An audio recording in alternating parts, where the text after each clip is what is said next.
is to build our, as you can hear, we're going to be recording the call tonight. So you do not have to ask. We are going to record it.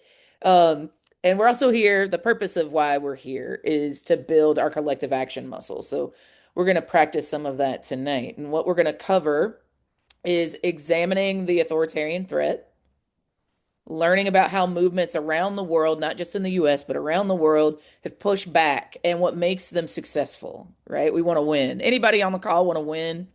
I want to win. And then I want to just like hang out with y'all because we want to hang out with each other because community is awesome, right? I don't want to just fight for the sake of fighting. I don't want to resist just for the sake of resisting. I want to win.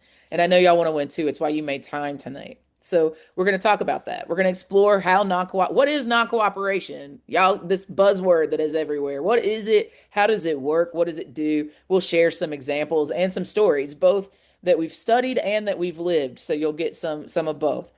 We're going to learn about the pillars of support, and we're going to explore how we can do like our most powerful non-cooperation together to minimize obeying in advance and maximize backfire. Again, tonight is really so we can get our chops stronger so that we can fight and we can win. We can resist, we can block, we can build, and actually live in healthy, sustainable, and equitable communities together.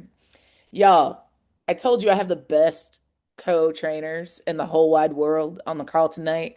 I want you to just say what's up to Tabitha and Nadine, who will also be driving this car tonight. Hello, Come on off mic and say hey. hello. Yeah. Thank you, Ash. I Woohoo! know. Back Thanks, at ya. Ash. So hyped to be training with them. And also core team members. So shout out to y'all. We have Amalia and Evelyn and Kristen also on the call tonight providing support. If you have any tech support needs, you can message Evelyn. So shout out to Evelyn, shout out to Amalia, shout out to Kristen for all the incredible sacred work that you do to make these trainings possible, so that we can try to save the world together. We're grateful for you. All right, y'all. Let's talk about how we're going to do all of this and get the most out of it when we've got over 447 people on the call tonight. Uh, what I think is a couple of things that we can do to maximize our learning in this space is really learn what you can during the training, like really lean in, see what you can absorb, and know that we're going to share the slides. You're going to get them. You don't have to screenshot them unless you want to, but we're going to give you everything. And in fact, so much of what we're doing is already on the freedomtrainers.net website. So it's free. You can grab it. But we're also going to send you the specific deck that we're using this evening. We're going to be inviting you to journal. So I want you to really take us up on that invitation, so that you can put what we learn into practice. Take good notes.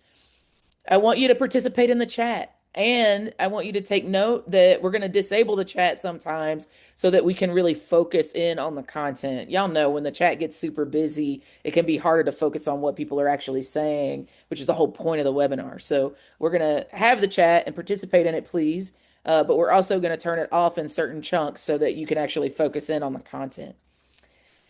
And last but certainly not least, if you look at the bottom of your screen, on my screen, it's right here. You can actually use the Q&A function. It's a little question mark in a like a chat box. If you click that, you can put your questions. Notice that I said questions. I did not say comments. I said questions in the Q&A function, so that we can see what you're curious about, what you're trying to get more information about, what you're trying to understand. We're going to try to respond to the questions in the Q&A throughout the call, and certainly by at the end. So trust that we can see it. Feel free to put your questions there. And then just a important note, and y'all know on all the calls that we do, that part of the intentionality is also about caring for one another. I know that you all are arriving feeling all the feels. Maybe you feel optimistic, maybe you feel scared, maybe you feel pissed off, maybe you're grieving, maybe you feel like your utopian vision is right around the corner. All of those feelings are valid here. I want to be really straight with you, that we, like as straight as I ever could be, that we expect every single one of us, all 463 of us, to treat each other with curiosity, to treat each other with kindness, to respect one another, and to treat each other with dignity and be an invitation for other folks to be in their dignity as well. We don't have to agree on everything, but we do have to act like the community that we want to build, right? Our tech support person, Amalia, is going to be keeping up with the chat. And if they notice a post that's not keeping up with the kindness, with the generosity, with the kind of community vibe that we're building here, we're going to delete the comment. Okay. At the very least, we're going to delete the comment. So I want you to lean in to being a part of this beloved community that we're building tonight. And I want to thank y'all for coming together in that supportive spirit. And then I also want to let you know before we jump into some content that at the hour, somewhere around the hour, we're going to give you a 5 minute break. So we're not gonna force you to just be in the training the entirety of the time. We're going to give you a 5 minute break. So be looking forward to that. All right, who's ready to get into some content? If you're ready to get in some content, let me hear it in the chat. And by here I mean read, but y'all know what I mean. All right, Joanne says she's ready, so we're going to go in. All right, there we are. So I told you that the purpose of this evening is to do this non-cooperation 101, and that the reality of how we do that is that we learn a little bit more about how to flex our collective action muscle. I often, when training, talk about this graphic. I know y'all see it all the time. It's kind of a do-gooder graphic that is not new to any of you. And I know it can feel kind of corny. But I want to be real that in times like these, where social and emotional and spiritual isolation is so high, and this evil administration is doing everything to try to rip us apart, that it actually really matters that we remember that there's way, way, way, way, way more of us than there are of them. And if we collectively flexed our muscle together, not only could we dismantle the harm that they're doing and the systems that they're using to do it, but we could actually replace it. We could fill the vacuum that they will leave in their destruction with everything that we've ever wanted, right? So we can both destroy what's been evil and harmful. We can uproot it, and so it never can grow back again. And we could grow the thing that we've always wanted. And non-cooperation is just a pedagogy in which we can try to do that, a way of being, a way of learning, a way of taking action that can allow us to do that. Next slide, please. So we're going to talk about authoritarianism a little bit. Um, I, I am going to we can go on to the next slide. We're going to level set. So part of this exercise is so we can see who's in the room and what you think. So we're going to try this. We're going to try to do a spectrum exercise. And a spectrum exercise means we'll be able to see where you're at. I see you, Barbara and Sarah, already jumping in. We want to know where you've seen, if you believe you've seen authoritarianism in the US for as long as the US has existed. This is not a new phenomenon. I want you to see. And I see y'all are putting in the chat. We're going to launch a poll. Please do the poll so we can see the numbers. Celia said 5, 5, 5, 5, 5, 5. I see you. Bunch of fives. Tell me if you've seen this before. And no judgment. Like, it's okay if you're like, no, like, this is a new thing. We haven't seen it like this. Multiple things might be true. So you can be anywhere on the spectrum, but I'm seeing a whole lot of fives. I'm gonna give it another little bit. I see a four. See some fours. Yeah, but mostly fives. I see a three. I see some threes. Awesome. Thanks for being honest. I see a two. Okay. I see a three. And look, yeah, our lived experiences, who we come from, where we come from, can all impact our understanding of that. What I find is that in people of color spaces, black spaces, we just did a black training for trainers, in indigenous spaces, etc., authoritarianism doesn't feel brand new. I saw somebody post like Jim Crow, I'd say the black codes, right? The fact that there are still legally enslaved people in this country, etc., might mean that for some people, this does not feel brand new. And then for materialists, folks might say, like folks that are looking at this moment in relationship to the fact that maybe we haven't had a moment in our lifetimes or maybe in U.S. history where the executive branch had been taken over by full-blown authoritarians leaning into fascists, is maybe also true. So it's okay to be anywhere you want to be on the spectrum. We just want to see where you're at. Number two, let's go to the next slide. Authoritarianism emerges from inequality. Tell me where you're at, 1 through 5. All right. I'm seeing in the poll we've got about 83% that participated were fives. I'm seeing some fours, seeing some threes. Yeah, authoritarianism emerges from inequality. I see a three, I see a four. Again, mostly I see a six. Yes. Okay. No judgment. We're just trying to get an honest assessment of how you are feeling in this moment.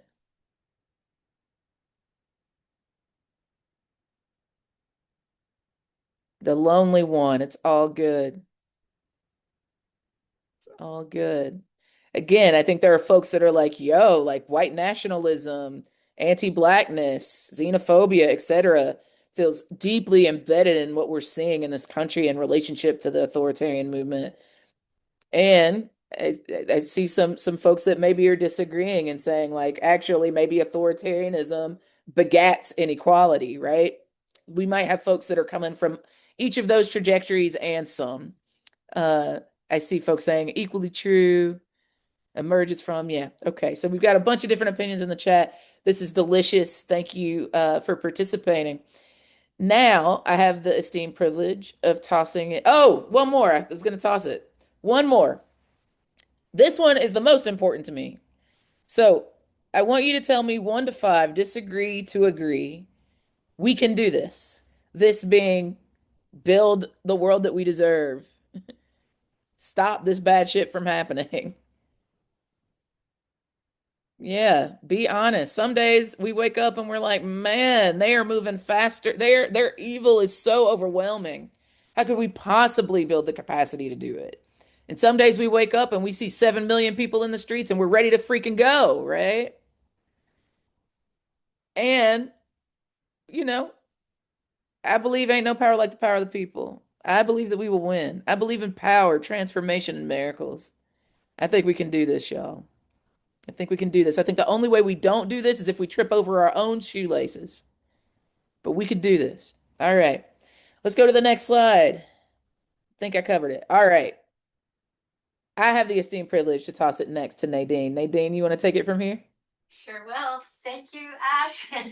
And thanks for getting everybody engaged. We're loving the fact that people are using the chat and the polls. So we're going to mix it up here.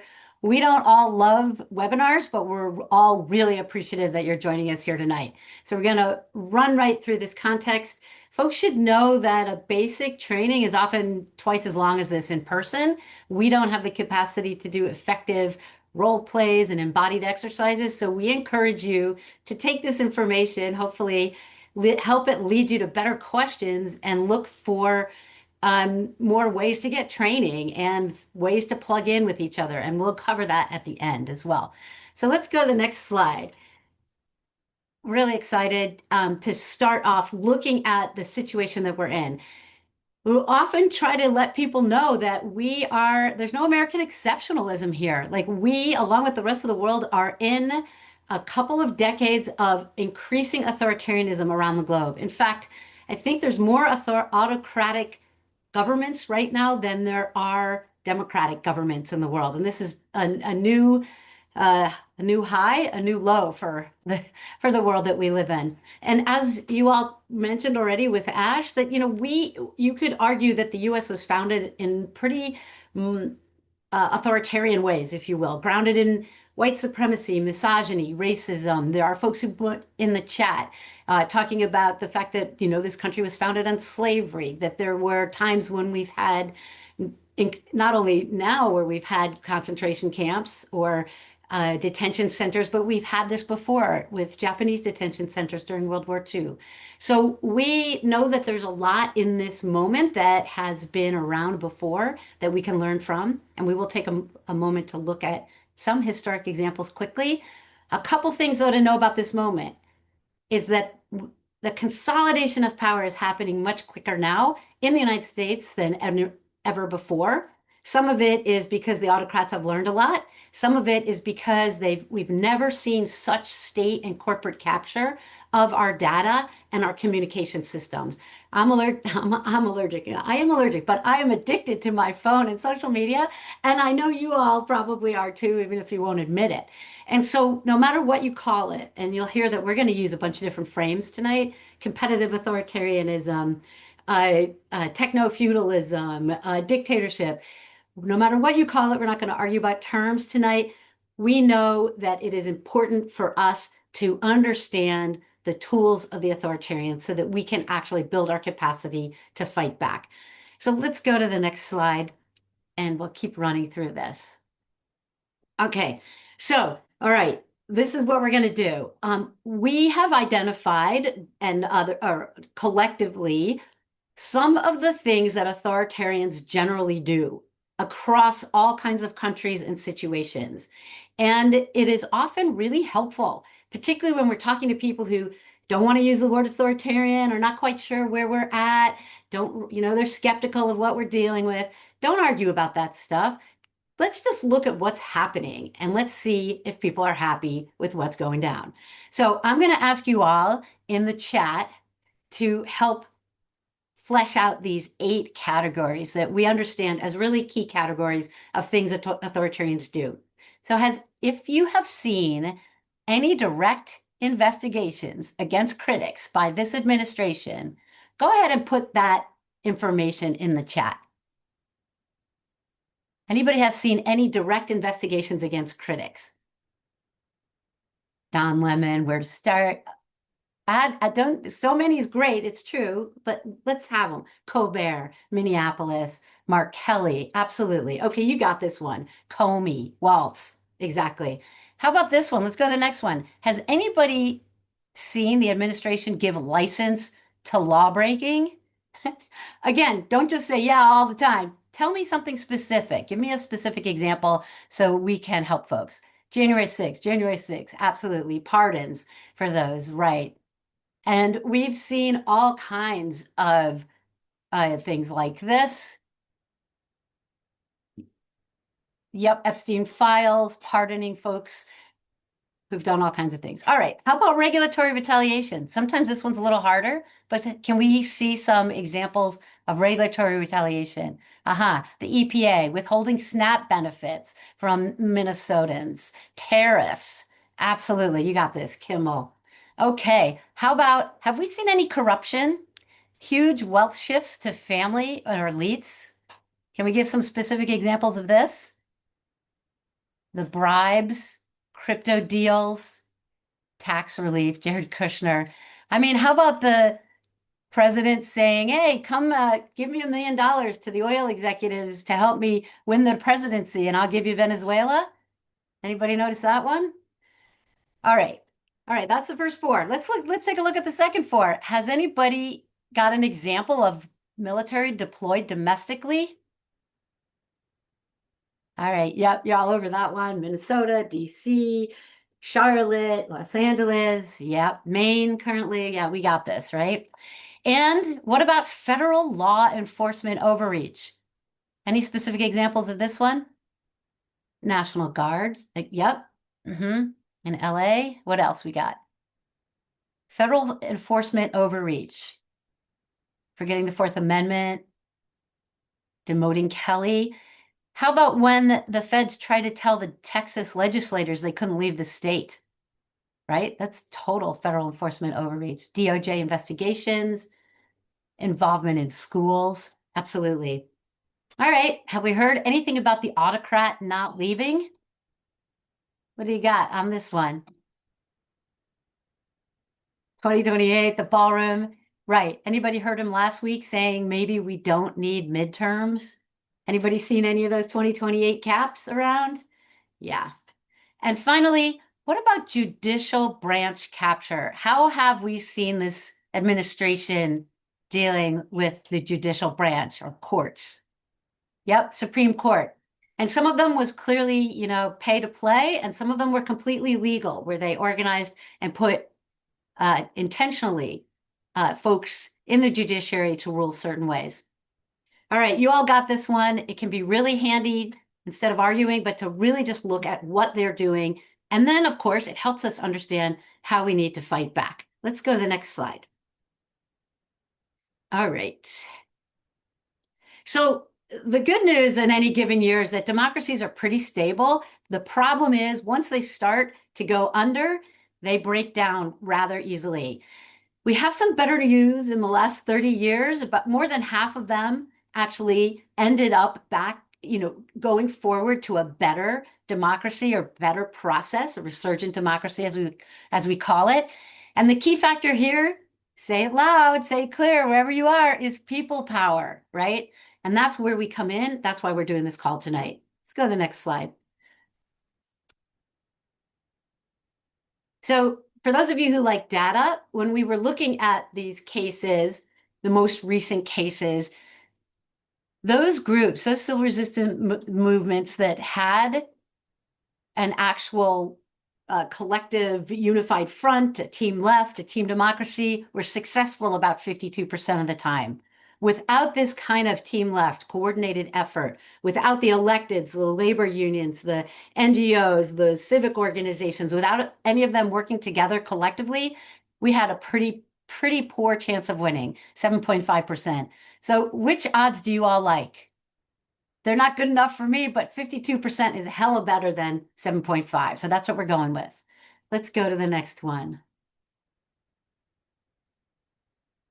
So when we're talking about people power or unified movement, what is it? You can click right through, right? We are talking about when ordinary people can band together and wage struggle without resort to violence for political and economic change, for other social objectives, right? It includes a huge spectrum of things, and we're going to talk about the kinds of tactics that can be involved, from protest and persuasion all the way to building new institutions and programs.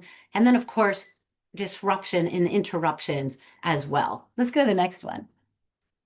Swim down. Oh yeah, great. So we're going to take a pretty quick look at we're going to take a pretty quick look at a couple of examples, actually 4 examples from history, just so we have a sense of what's worked in the past and maybe how it will help us think about the future. So if you recognize either of these pictures, go ahead and put them in the chat. Unless, oh no, the chat's closed. That's good.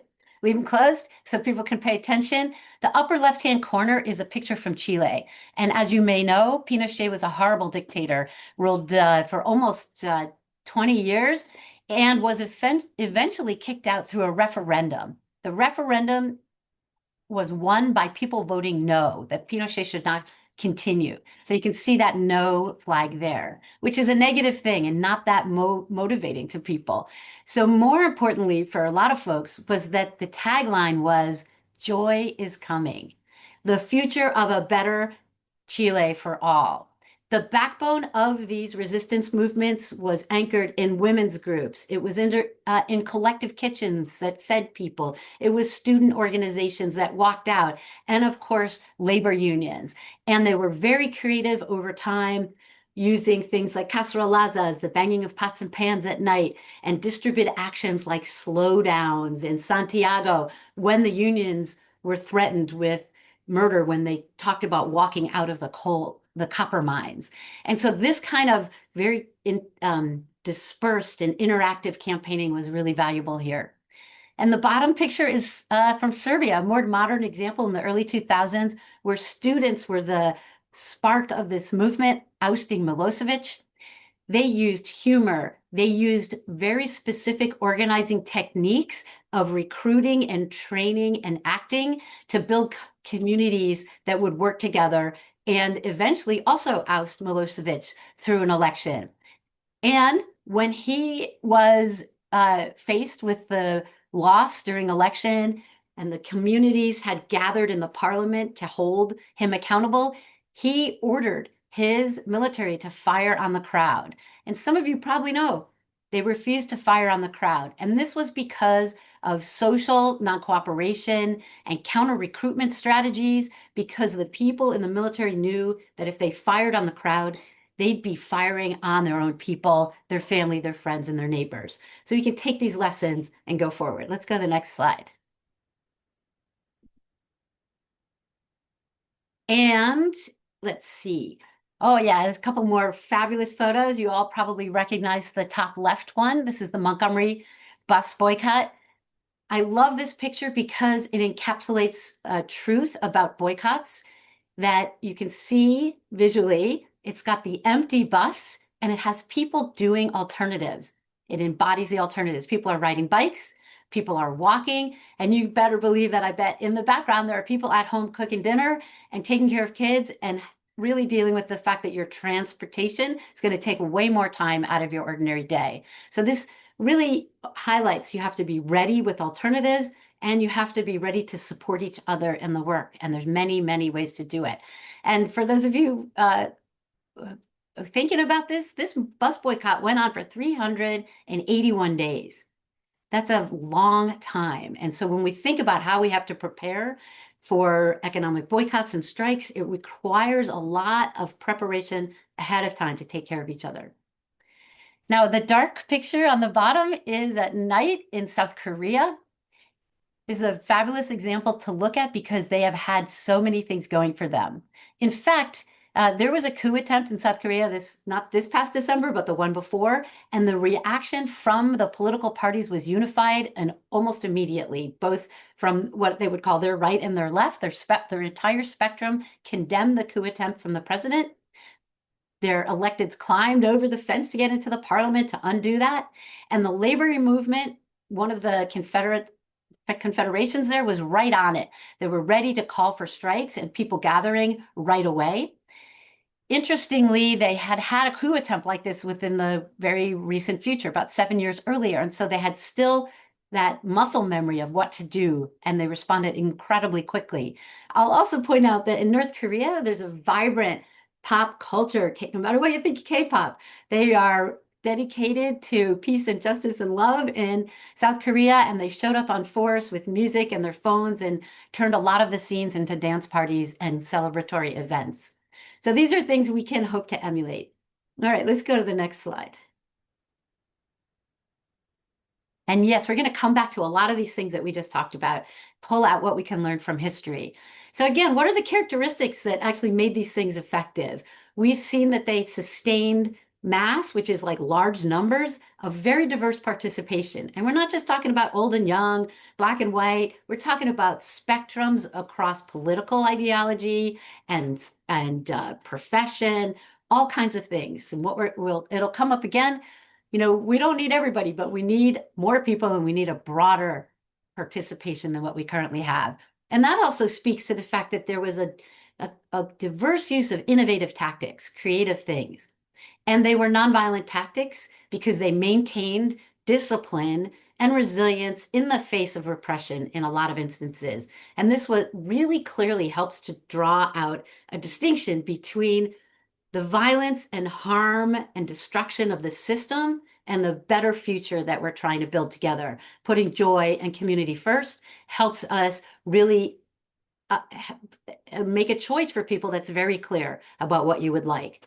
And this also helps us to win over support among those people or those institutions, we call them pillars, that support the regime. And these are parts of the strategic thinking that are really critical for us in coming together to work to beat back the authoritarians. Maybe we have one more slide, maybe? I can't remember. Whoops. Yeah. Okay. So I'm sure a bunch of you have heard about this 3.5% number, and it is not a directive. It is a piece of information that helps us understand how to win. And the key here is that and I grew up like always thinking as an activist, I've been in these movements for decades and decades. We're going to need more than half of the people to be on our side to win. But the fact of the matter is, data has shown, research to many examples has shown that much smaller percentages of people can shift power. And this is because in this case, this 3.5% number showing up in one particular protest really reflects that there's many more people in the population, in our communities that are engaged in one way or another, right? If they're not showing up at the demonstration, they're home taking kids or schooling folks or taking care of personal needs so that other people can be out there. And this is really important because we could win with less than 3.5%. We might lose with more, but we don't need everybody. We need core people who are going to throw down in a sustained and committed way while taking care of each other. And I think that's the next slide. We're up for the next slide, and I believe I'm passing it over to Tabitha. Awesome. Thanks so much, Nadine. So I'm going to talk to you about different types of action, and we also wanted to address a question that keeps coming up in the Q&A. So I'm going to reshare the slides really quick. A lot of you were asking for like we're talking about authoritarianism. Nadine just said, we're using a bunch of different words interchangeably. It would be helpful to have, a definition. So this is the definition that we are in general. It's a simplified definition that we're working off of for freedom trainers, but note that there's a lot more information and slides that go much more deeply into this on the Freedom Trainers non-cooperation library portion of the website. So just in general, the way that we're defining it here for the purposes of this training is that it is a style or rule and type of government based on obedience to one leader or small group. In this case, we're talking about a smaller group. And sometimes we use it interchangeably with things like autocracy, but in general, we're meaning the same thing. We're talking about consolidated power at the top. Sometimes we hear this word used interchangeably too with oligarchy or fascism. And there's a lot of conversation right now happening around like whether or not we're in a fascist state, have been in a fascist state, or not. And so just noting that oligarchy is really authoritarianism that's tied when that group is made up of really wealthy elite, whereas fascism is really around the people in power being tied to a particular political ideology. These are not mutually exclusive. As we see in examples here in the US and around the world, think Russia or Turkey or Nicaragua. Um, but just wanted to make sure that we were sharing those terms here. Can we go to the next slide? And I think I actually like shared pretty much most of what's on the next one already. Yeah. So again, you'll get the slides and can read more on this after. But now getting back to types of action. So Nadine just talked about how one of the things we know about successful people power movements is that there's a diversity of nonviolent action tactics that they might use. So we're gonna go to the next slide and share overall some general categories that we can think about when we think about nonviolent action. Tabitha, real quick, do you want to do the poll first before sharing that slide? No, we can go ahead and share that slide, and as I'm reading through, folks Okay, can do the cool. poll.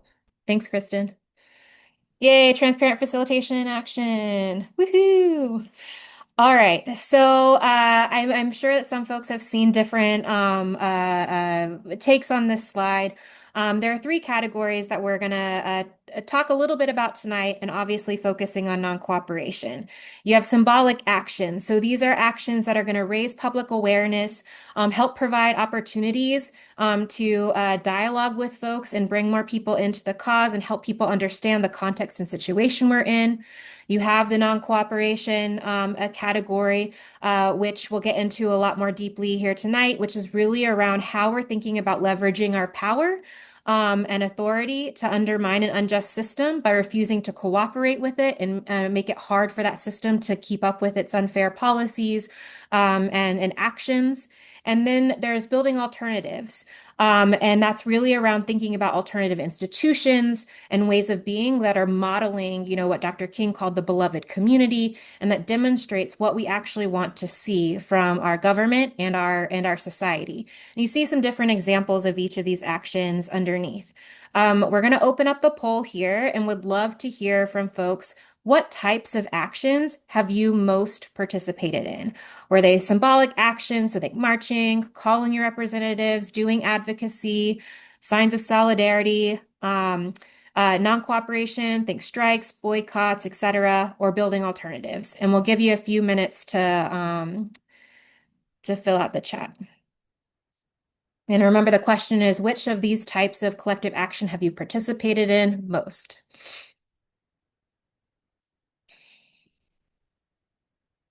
And if as you're voting, you want to put some examples in the chat, please feel free.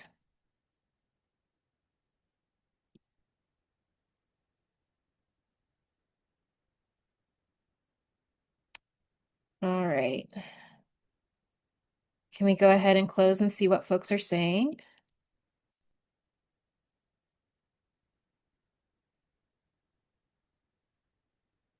All right. It looks like 75% of folks are saying that they've participated most in symbolic actions. And then we have a pretty equal amount of folks saying that they participated in different types of non-cooperation and building alternative actions. And this is really what we see kind of tracking across our trainings. And I will say, like, for me, like tracking in the types of action that I've participated in most.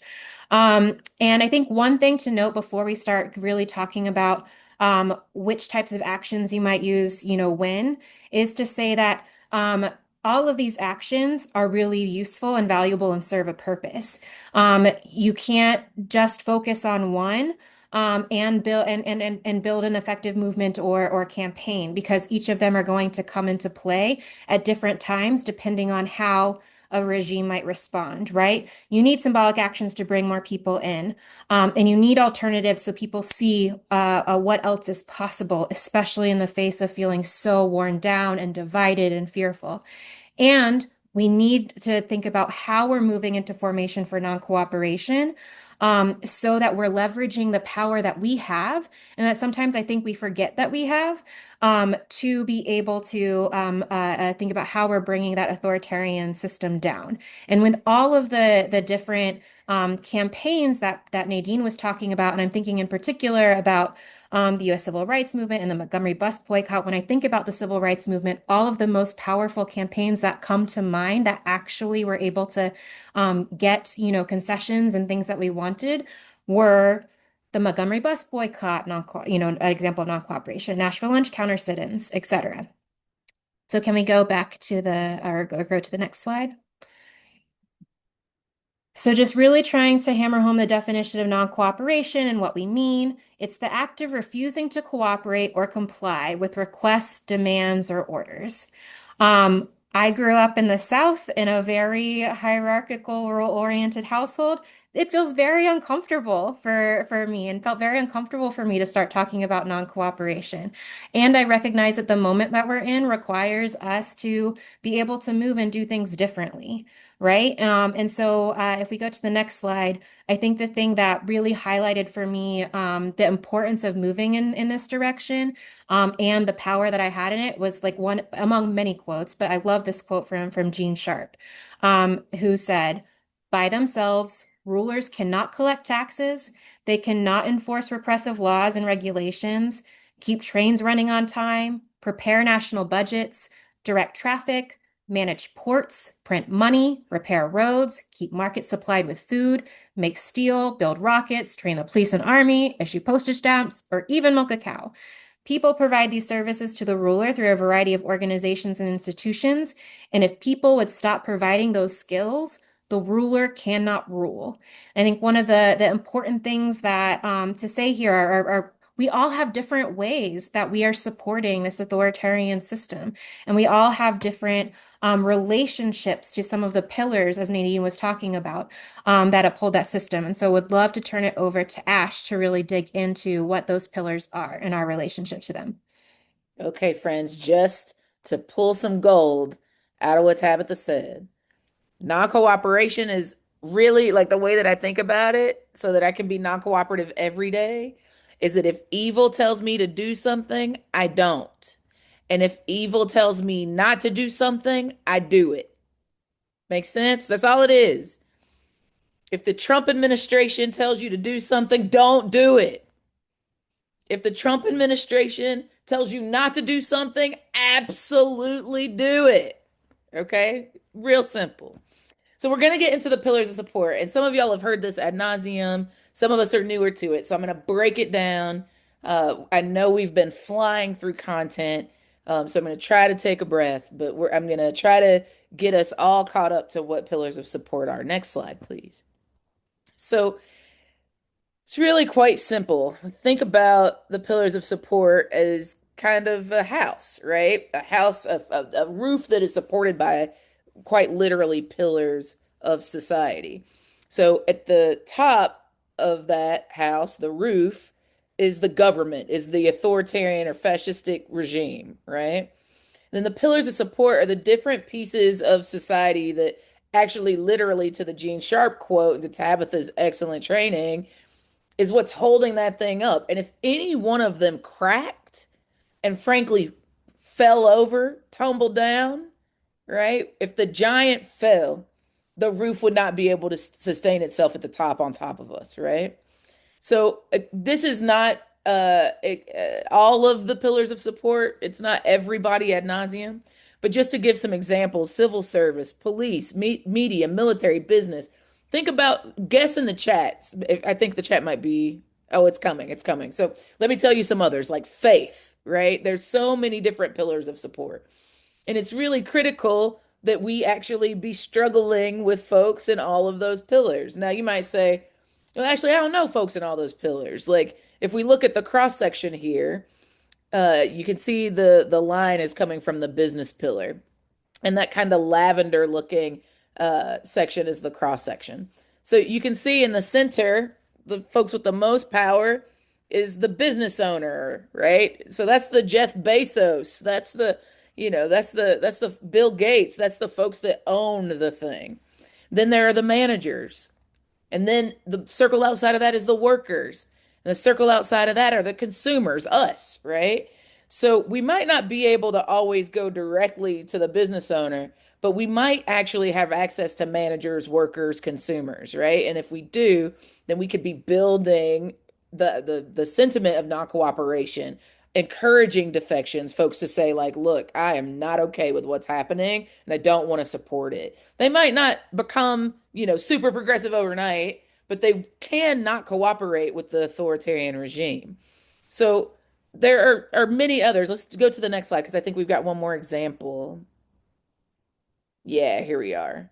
So if we're thinking about the military, right? Many of us come from military families. I know in the South, where two or three are gathered, there's a veteran or an active duty person or someone who is enlisting, right? Because of the economy of the South. So if we think about the center, like where power is concentrated the most, it's the president, right? The commander in chief. But the next circle out is generals, and the circle out of that is officers, and the circle out of that is the enlisted, and then the circle outside of that is military families, right? And there might be other circles outside of that as well. So, what does our organizing look like to encourage people to be non-cooperative, and what would that mean to the stability of the pillar if those folks decided that they weren't going to cooperate, if they were going to defect? Not all pillars have the same amount of power. Not all of them have the best position to make that whole thing topple down, but all of them are upholding the system in some way or another. And disruption across all of them, there is potential. There is potential. It is not a given on any day that all of these pillars will support the government or the regime. Okay, so everybody in the pillar isn't the same. Every pillar isn't the same in relationship to positionality or power. Next slide. All right. So again, just to repeat the obvious, not all the pillars are the same. So moving pillars can require using a variety of tactics. When my elders and ancestors in the Black Liberation Movement said by any means necessary, they meant by all the means. So we need to know when to use carrots, right? Constructive outreach, and when to use sticks like public pressure.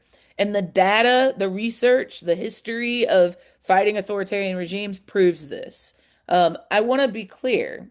If we're all carrot, we don't put up enough pressure to get what we want. And if we're all stick, they assume that there's no good thing they can do that will get us what they want. So we have to have carrots and sticks. Non-cooperation tactics by pillars, especially business and especially with security forces, are the most effective to stop the advance of the authoritarian regime. Okay, and we've got folks on this call that are doing that very organizing. So before we move, I want to bring Tabitha and Nadine back up to talk a little bit about some of the work that we've been doing related to the pillars of support strategy. So, uh, Tabitha, your face popped up first, love. Do you mind telling us a little bit about the work that you've been seeing and doing with vets and military families and small businesses? Yeah. So, I mean, I would say I come from a military family. and feel, very a lot of responsibility to think about how to support this pillar in the way that they're engaging in this moment. And when I think about some of the ways that I've seen this pillar doing non-cooperation already, I think about the folks, some of whom on this call who are accompanying Afghan allies to asylum appointments and making sure that they're bearing witness and keeping their former comrades like safe in amidst this ICE and federal presence.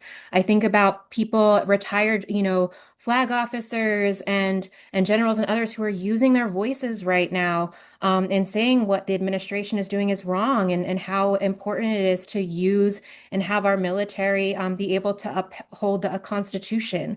I think about a number of folks on the ground, vets on the ground, who are doing protection work at, protest actions and making sure that people are staying safe. In small businesses, I want to say it was like 900 small businesses throughout Minnesota were actually participating in the blackout last week. And so just thinking about all of the ways that these communities are coming together to really support and stand with their community members. Thanks, Tad. Nadine, I want to toss to you because you have been doing unbelievable amounts of work with artists, culture bears, creatives. Tell us what that's been like.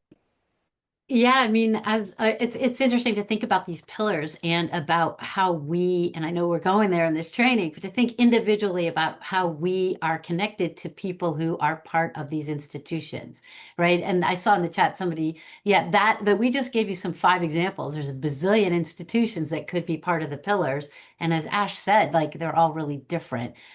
They all have different ways of reaching people and different possibilities for making change to bring people, to defect people away, to help put cracks in those pillars. So, as an artist and a cultural worker, and actually a former federal worker myself, it's really clear like artists and cultural workers have a way of putting into the world visions of a better future. We're talking about that carrot that we could use with all kinds of different folks. We have people who are creating, and using song and dance and traditional arts that you would, social media, video posts, and theater to actually help people vision the future, think about what's possible as far as resistance and opposition, and help make the cultural shift to help people actually understand what's involved from showing up at a protest, which is good for onboarding people, but not sufficient to stop a harm.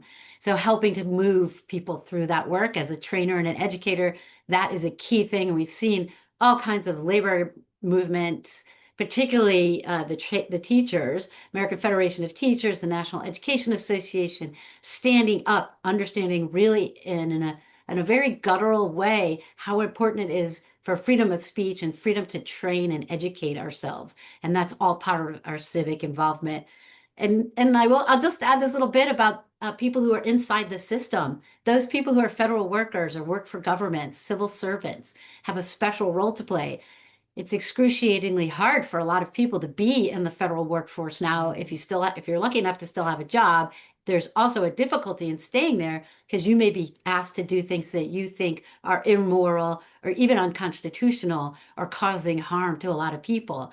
And so we're going to talk a little bit about what might be involved, how you can actually, you know, take your role seriously and do what you can to stop harms internally. As you said, if Trump says you did, if your boss who's really trying to get people tells you to go fast, you might just go slow.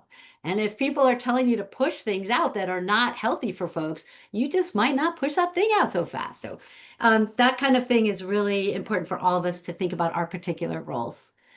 And I know if go ahead, Ash, talk about your particular pillars. You've got a lot to share too. Yeah, I mean, Nadine reminds me that, like, when Elon Musk creates Doge and tells you you've got to send 5 things you did this week, then maybe you just don't do it. You know what I mean? Like, there's concrete examples even in the 21st century present that folks have done and are Yeah. doing. So thank you for all of your leadership to make sure that's happening.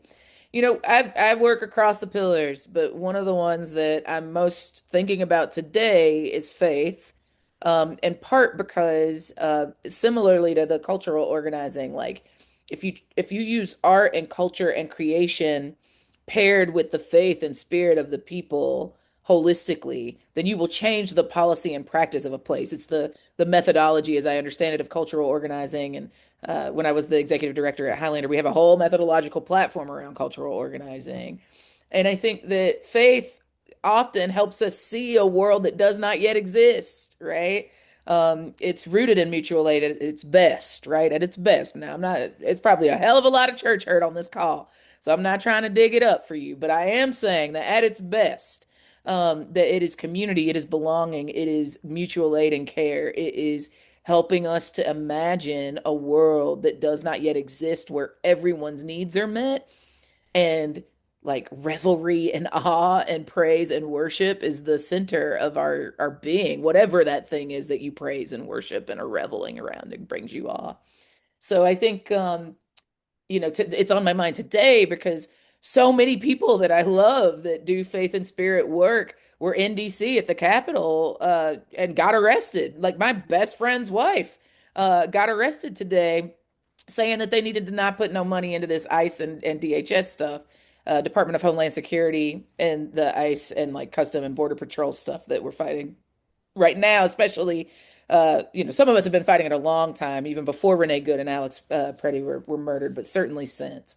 So I'm feeling inspired by the creative ways that they came together across difference. It was multi-faith, it was multi-denominational, even in the Christian faith, came together across their differences to stand up and to protect and defend their parishioners, their congregants, their communities, the people that don't go to their church but that they care about. Yep. I just think there's so many ways like that recovering evangelicals are like going and getting their folks and saying like, look, man, we've been told a lie about Christian nationalism and we need to repent. We need to repent. We need to change the error of our ways. And so I think there's just so many ways that people across differences are figuring out how to resist in this moment while simultaneously building. And I think that's another thing that faith communities can teach us, right? It's like, yes, the protest, and y'all know, for folks that don't know me in real life, IRL, I used to get arrested all the time. I get arrested because it was a Tuesday. Like team non-cooperation, it was me. NVDA, that's me, right?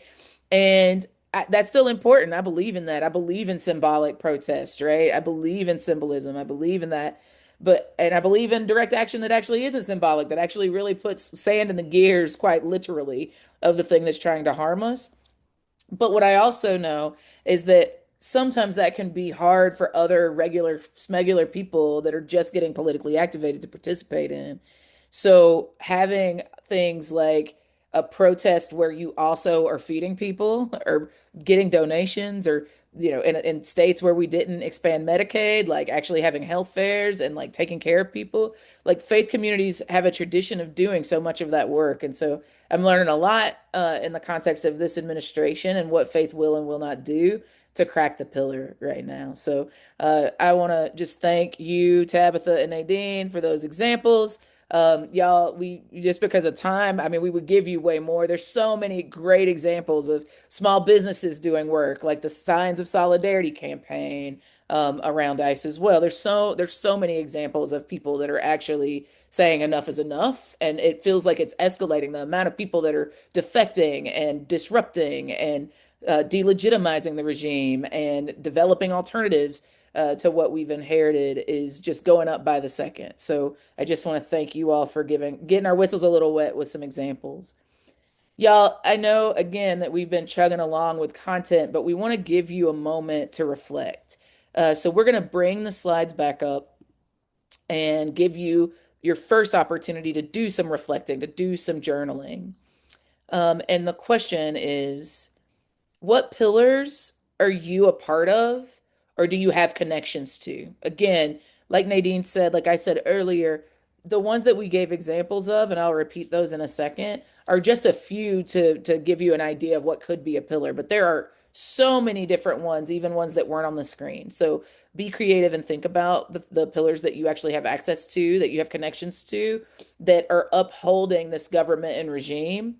And I want you to spend 3 minutes or so thinking about where you are connected, what you're a part of, and what your personal role in all this is. Again, you'll remember that some of the examples we gave are civil service, like government workers, right? Police, media, military, business, faith. What others can you come up with that you might be a part of and connected to? Education, absolutely. I saw somebody hit the host and panelist chat. Folks talking about the healthcare industry. Yeah, my mom was a UPS was a manager for UPS USPS, so absolutely. Those are federal workers. So I would say those folks are in civil service. Right. So I want you all to take a moment and just journal. If you've got your phone or your laptop, if you are a pen and paper person like me, take a few moments. We're going to play some music, and it's instrumental music so that you can, get in the zone. If the music doesn't serve you, you can turn the volume down on the device that you're watching this webinar on. And we're going to come back in the chat and we'll say back from music for folks who turn the volume down. Um, so again, the thing that I want you to do is to reflect, to journal for a moment and talk to yourself about what pillars are you a part of or do you have connections to. And again, we're going to play some instrumental music while you take some time to journal. If it does not serve you, it's no worries. Just turn your volume down, but keep the chat open because we're going to say back from music when it's time to come back. Just one more note. Please don't share your journal entry until we share back from music in the chat because we don't want to lose it. We want people to be able to see it. So don't share in the chat until after back from music. All right, Kristen, I think I'm turning it to you to turn the music back on, and we'll give you all 3 minutes to do this work.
All right, beloveds. I hope you've had enough time to start thinking about it, thinking about your connections. We're back from music. Wave at folks that maybe turn their volume down. Come on back, come on back. And y'all have been thirsty for the chat. So we are going to turn the chat back on and open it up for folks to drop their journal in the chat. Remember that if you're chatting and you want to be talking to everybody, to click the blue button at the chat that says host and panelist and change it to everyone, and that way everybody will be able to see your brilliance. And I'll just give it a second for you all to get it populated and then I'll share some. Lots of folks talked about education and nonprofits. Lots of folks talked about information technology and technology in general is something to be paying attention to. A lot of all of us consumers, right? Creators, healthcare. Academia, faith, absolutely. Media, absolutely. Local government, yes. Civil service. Chambers of commerce, they've been stepping it up too. That's another good example of folks in a pillar that have been being non-cooperative. Y'all have seen the letters about ICE in their communities recently, right? Like, yes, absolutely. That's a good one. State government, local government, all the civil service workers. Absolutely. Yeah, y'all get it. Y'all are feeling the vibes. That's right. Agriculture, food, land, right? Folks that are doing work connected to that. Absolutely. So, beloveds, we are going to give you a break. I promised you a break at the hour. We're a little over time from when I was going to give it to you. So, we're going to take five and we're going to come back at 8:10 Eastern, 8:10 Eastern. So, whatever 10 after the hour is for you. We're looking forward to being back in the content with you. Enjoy your break. All right. We've looked at different types of tactics that would help us be an effective people-powered movement. And so now we're going to take a deeper dive into non-cooperation. And I resonated when Tabitha said, sometimes it's hard not to be cooperative. A lot of us are really culturally used to being cooperative. So sometimes I say non-compliant because many people don't like to comply. So feel free to use whatever term works for you. Let's jump into it. We are going to talk a little bit about this because we know that even though protests are valuable for bringing people on and for exploring opposition ideas, alone, even if you absorb all kinds of people and build them in from protest, it's not going to be sufficient to stop harms and to change the system in many circumstances. So let's just jump right in. You can go to the next slide. That's great. So we've got 5 slides. We're going to cover 8 distinct methods of non-cooperation. How many methods are there? There's as many as you could ever come up with. So these are just 8 non-compliant ideas for you to mull about and think about how you might use them in your life or how you might relate to them. First of all, we're going to look a little bit on economic power, right? This is being non-compliant, being disruptive, doing intervention things, refusing things is all part of building power. So here we go. Boycotts are when consumers refuse to buy a good or service en masse. There's that wonderful picture again of the bus boycotts in Montgomery. Worker strikes are when we collectively plan and execute how we can collectively withdraw our labor or withdraw our working within the system so that we can make change, right? And there's a lot of chatter all over the place, not just in our chat tonight, but everywhere about strikes and boycotts. It is true that these things only work with a lot of pre-planning. You have to figure out how to get alternative food, education, medical care to people with a boycott on in certain circumstances or a worker strike. And by the way, a general strike, for those of you who are not part of the labor movement, is not just that generally people strike, it's that there are more than one sector involved in going on strike, which means it's generally across unions. And we have never had one of those across the United States, ever in the history of the United States. We do have just recently a fabulous example of a general strike across Minneapolis, where we had no school, no shopping, and oh my gosh, what else did we do? No school, no work, no shopping, all across, and really a lot of support and mutual aid to show how that would work together. So there's 2 examples. Let's go to the next slide. We talk about after this economics. We're going to talk a little bit about civil resistance, and in particular tax resistance and what we call jury nullification or the people's pardon. And this is, some of you may have done tax resistance, some of you may have done jury nullification, but we find that tax resistance as a way of power building is to withhold taxes, right? As a protest against government policies or actions. There are legal ways to do it. There are illegal ways to do it. Legal ways could just be not paying all of your taxes over a year, or it's choosing simple living so you don't owe the government very much money. And we won't go over the illegal ways because most of us do believe in paying taxes for social good, for social services. Jury nullification, on the other hand, is when you accept your responsibility as a juror and you can then acquit a defendant, even if you think they broke a law or that they were guilty, because you understand the law itself might be unjust. Both of these things, actually, all the four things we've talked about so far, strikes, boycotts, tax resistance, and jury nullification, are tried and true American traditions. They're patriotic. We've used them throughout the history of the United States. Jury nullification, a really great example from our history, is when there was slavery in the United States, when people were enslaved here, and folks helped them escape slavery and then were brought up on charges that they were breaking the law by helping people who were enslaved to escape slavery. They would often find those people not guilty because they didn't believe in the whole system, right? The whole damn system was guilty as hell. So that's an example of some of the things that we use. Let's go to the next slide.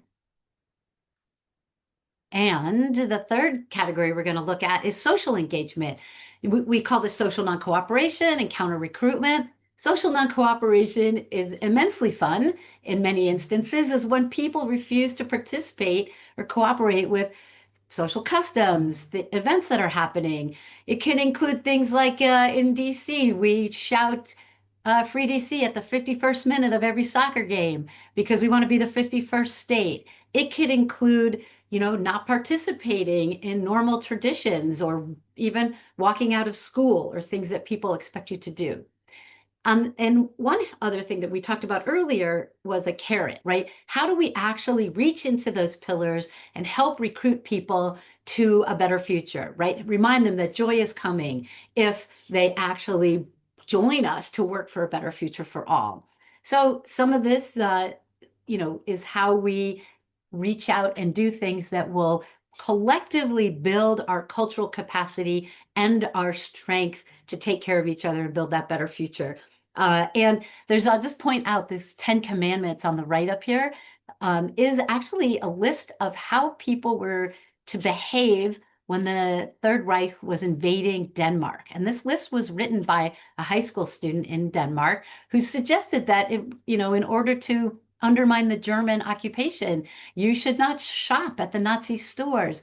You should work slowly, and all kinds of things like this. So there are many ways that we can do social non-cooperation and also reach out. In the bottom, you can see the bottom picture of people offering a flower to military officials. So whether that works or not, the most thing that's really important for people in counter recruitment is that there's trusted messengers, that there's validated messengers that can actually reach the people that you're trying to talk to. So those are things to think about with social engagement. Let's go to the next slide. All right. So another thing that we've mentioned tonight is alternative structures and systems. Mutual aid is part of this. It is critical that we think about how to supply people with the daily needs that they have if we're going to do something like boycotts, strikes, or put people into situations that are risky, right? And we also might want to think about having alternative systems like the African National Congress in exile, or a city government that might actually have to operate from a different location to keep people coordinated and working together in a particular situation. So mutual aid, all kinds of alternative institutions. It could be the Underground Railroad, which is an alternative institution for moving people to a safe location. All right, I think we have one more thing that we're going to cover within our forms of non-cooperation tonight before we do a little exercise. So as we mentioned earlier, it is really important that we reach and engage people who are still within the functioning system, who may help us. And they can help us by active resistance. They can help us with malicious compliance, seemingly, over committing to, let's say, rules and regulations and making sure that the 27 people sign off from a change. It could include whistleblowing and other things like this. And these folks need support to do this work. And they also sometimes need, just like folks who speak to opposition forces, to not be public in the work that they do so they can continue to do it. So we should all know that all of these things that we just mentioned now, all 8 of these things are actually have happened in the United States and around the world in many different circumstances, and they're all happening now as well in various amounts. So let's go to the next slide. And we're going to ask you to think about this. What types of non-cooperation, non-compliance would you want to have in place if the feds came to your community, if they were occupying your community? Some of you probably are already in occupied cities, so maybe it's really real for you. We're going to take, maybe it'll be 2.5 minutes rather than 3 minutes, but we're going to put on the music again. Again, you can mute it if you don't like it, but take a minute and think about this. You don't have to write anything in the chat right now, but think for yourself, journal for yourself. What types of non-cooperation, and we just reviewed 8 of them, would you want to have in place? Would you like to participate in? Would you think would be effective if the feds came to occupy your community? So let's go for it. Yeah.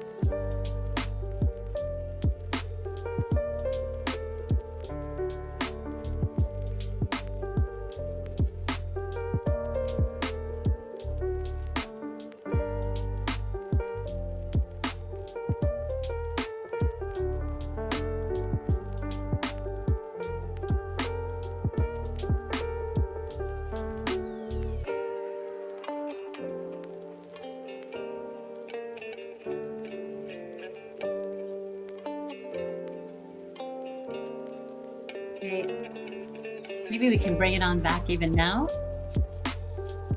And if the chat is open, feel free to write something back. Write something in the chat about what types of non-cooperation you'd want to have in place if the feds occupied your community. So we'll just take a look at that for just a second.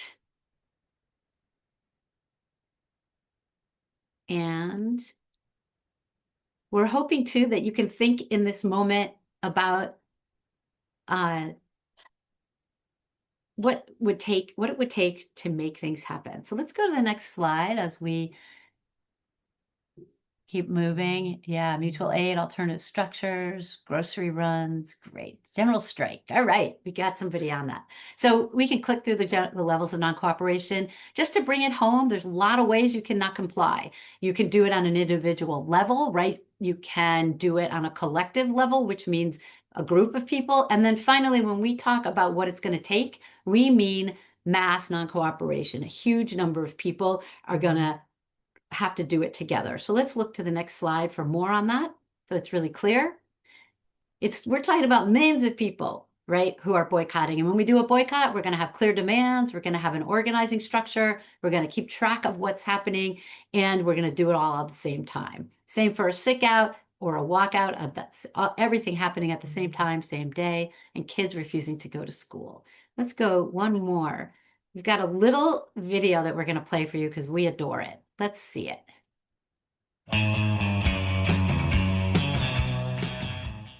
Everybody knows about playing with dominoes, but what you may not know is that a domino can knock over another domino, which is about 1.5 times larger.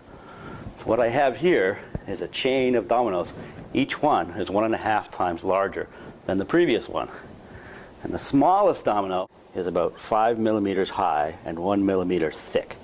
And I will carefully place it.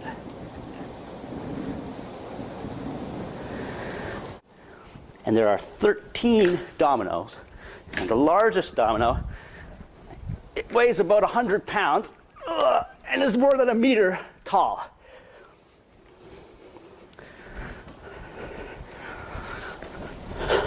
Ready?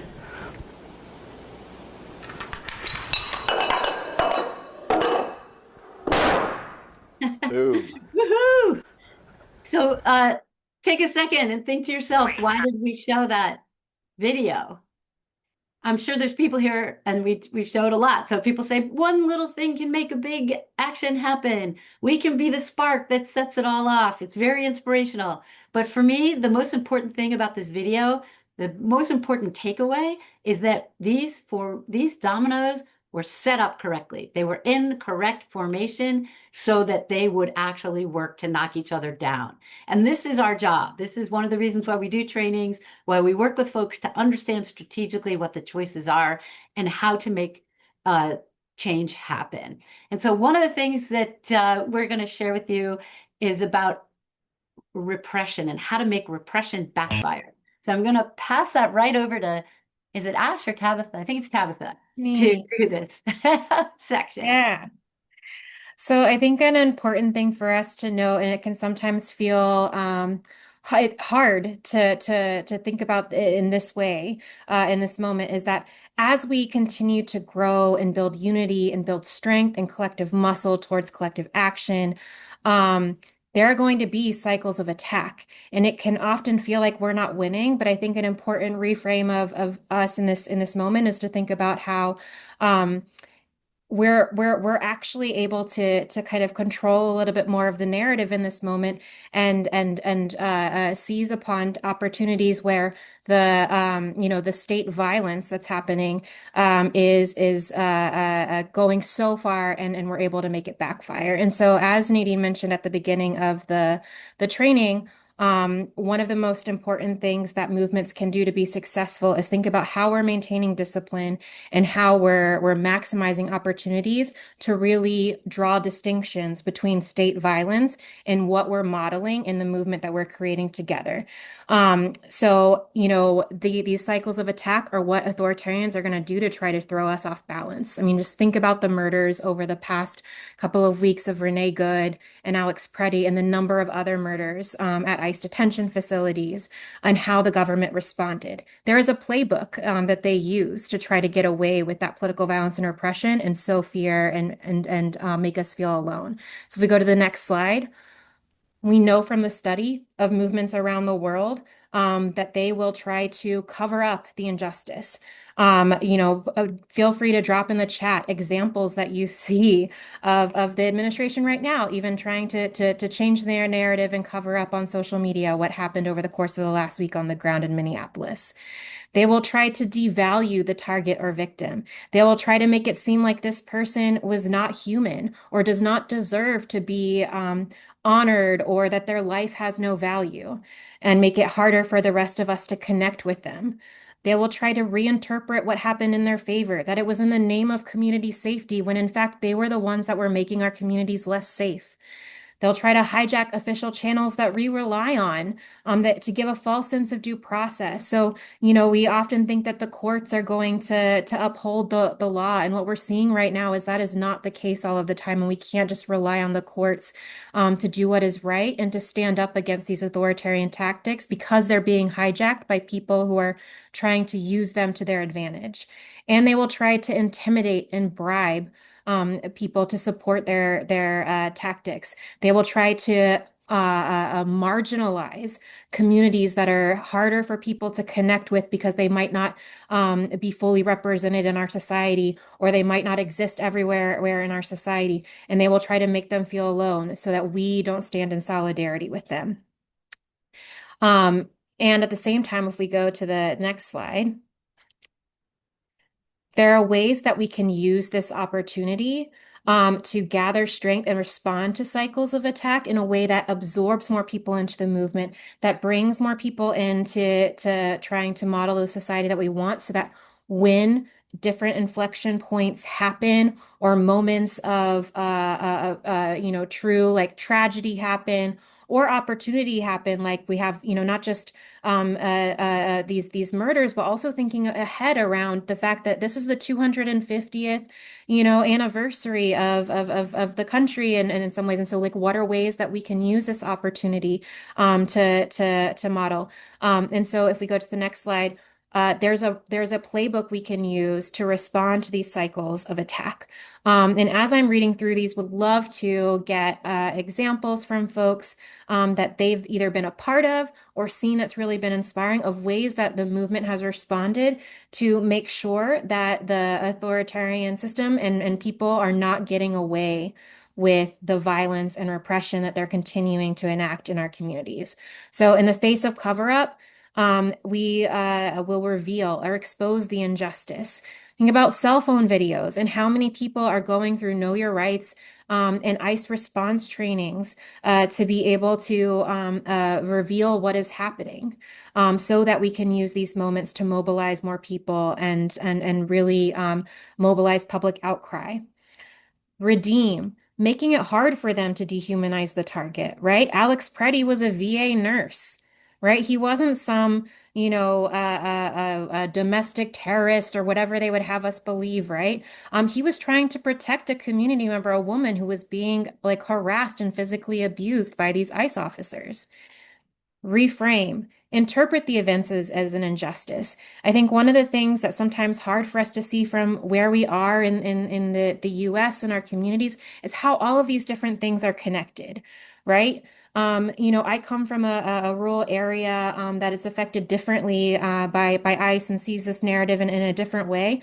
But you can bet that they are being attacked right now by a big Amazon data center that is showing up in the community, and how that is also part of this overall system because the same people that are trying to extract resources from this community are supporting the regime and the tactics that are playing out in other cities. Redirect. So mobilizing support to not rely on the official channels. So in the wake of us not being able to count on the court system to uphold our Constitution in a lot of different ways, how are we thinking about how we're redirecting momentum and energy among the people so that we're pointing out when that hijacking is happening of the court system, and we're also leveraging different pillars to be able to speak out and pull their support from the system in different ways. And then finally, resist. So thinking about how we're standing in solidarity with communities who are being attacked and marginalized. Thinking about how we're imposing costs. I see a lot of examples here around imposing costs via boycotts to different like businesses that are upholding the regime policies. I see some folks who are working within faith communities on the ground doing mutual aid. These are all really great examples. And so just to kind of ground ourselves in this moment and think about, in particular, how we are learning and able to respond more quickly together just over the course of the last year. I know it feels like so much longer than a year since the administration has been in power. But if we can go to the next slide and play this video, this kind of sums up just over the course of the past week different backfire actions that movements on the ground have been employing to make and maximize backfire.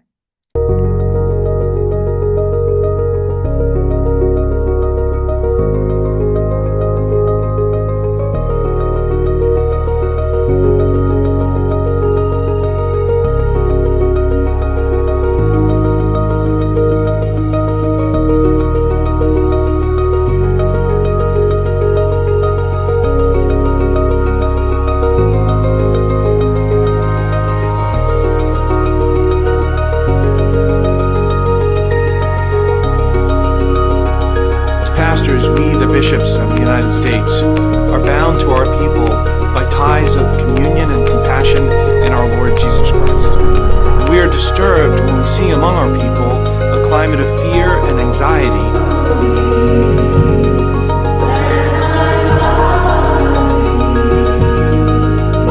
If it is happening to our officers, it pains me to think that how many of our community members are falling victim to this every day.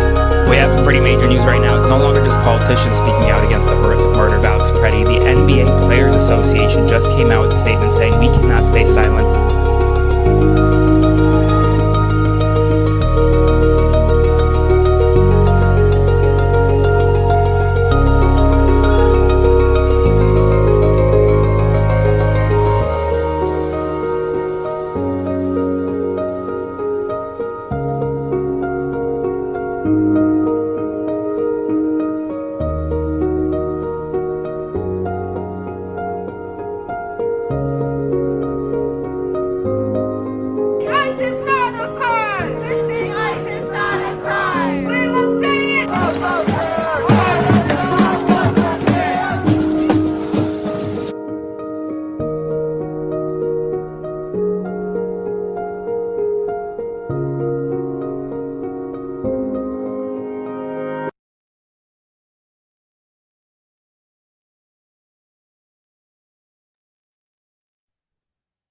Right.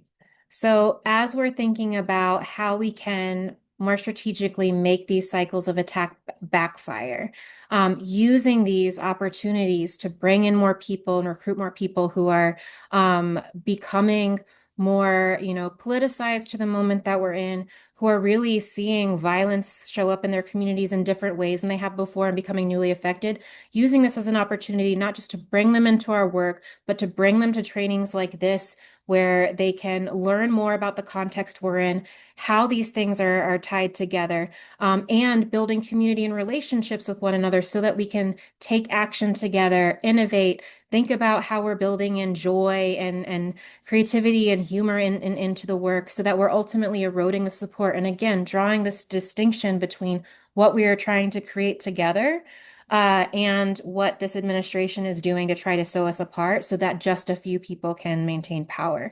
And so when we think about the metrics of success and how we're using that to kind of measure the forward progress, right?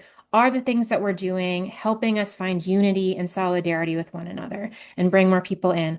Are the things that we're doing shifting loyalties within key pillars and thinking about the diversity of pillars that are upholding the system in creative ways?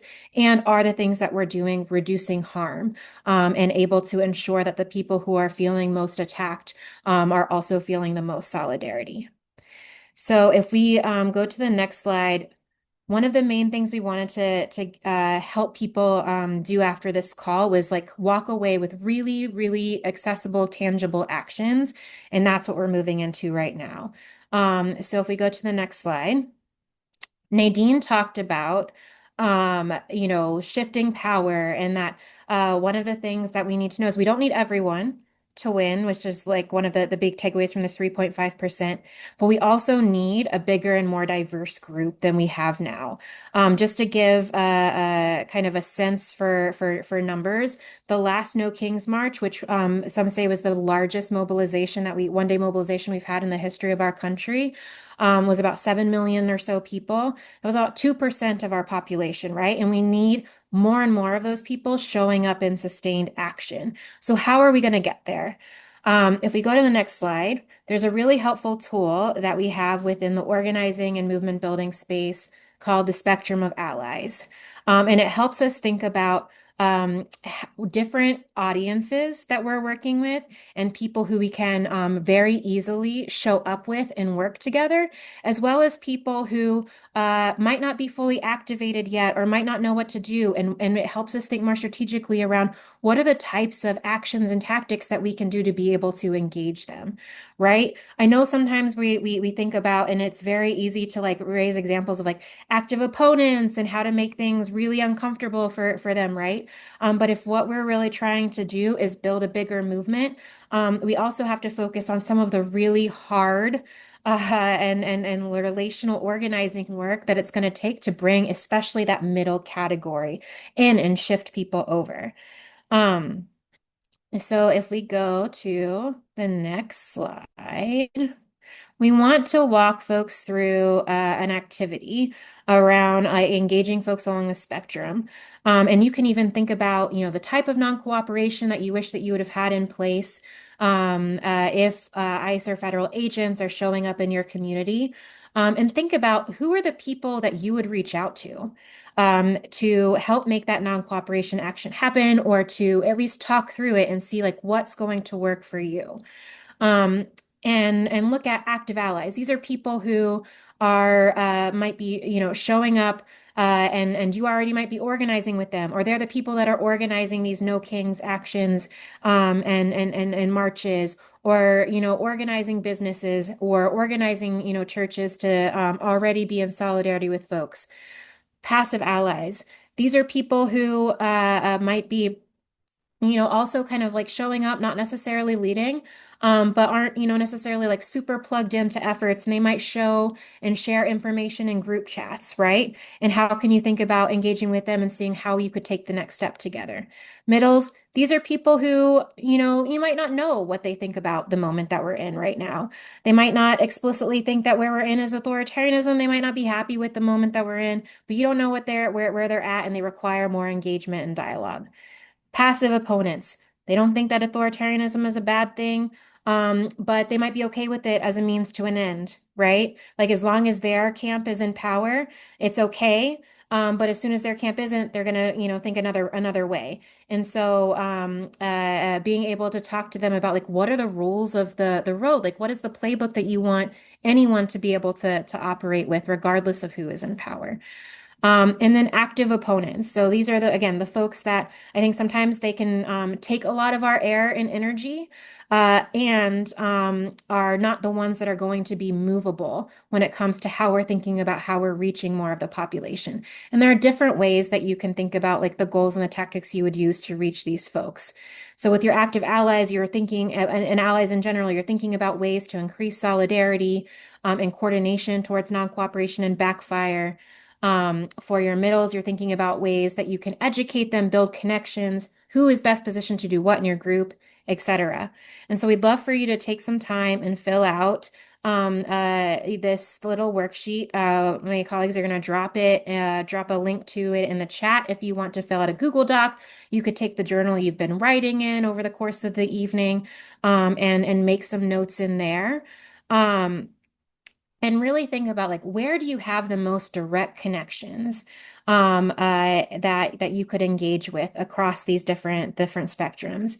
And if in particular you might be newer, this might be one of your first trainings or calls, think about who is already moving in formation and doing the things that we're talking about right now. And maybe your first step is to write them down, and to write how you can, go and make a plan for showing up at their next meeting. For folks who have been in for a while and who are part of an organized body, maybe it's thinking about direct connections to middles and people who are in pillars and in the middle section, and thinking about like what does that, longer term work look like to be able to bring them in to this moment. So we'll take a few minutes here. We'll say, sorry, I'm just doing a quick time check. Take maybe like 3 minutes here, to go ahead and start filling out this section. And especially thinking about who you would reach out to if you wanted to talk about the non-cooperation action that you reflected on in what Nadine shared earlier.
Come on.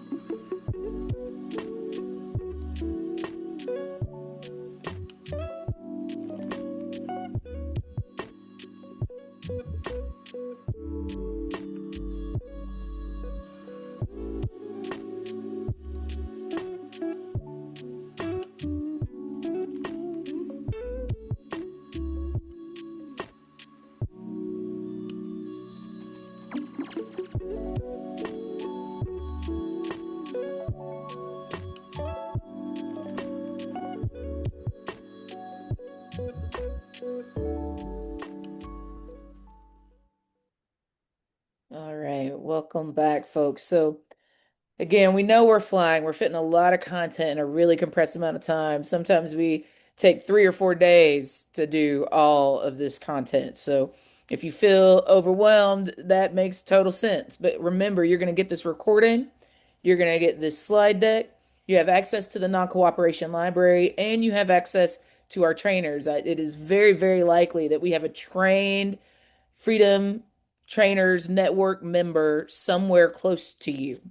And also, I'm getting the DMs, so I see some of the OGs that are like, but what's the strategy, Ashley? What is the outcome? What's the goal? The goal is to stop this authoritarian threat from making any more harm than they already are.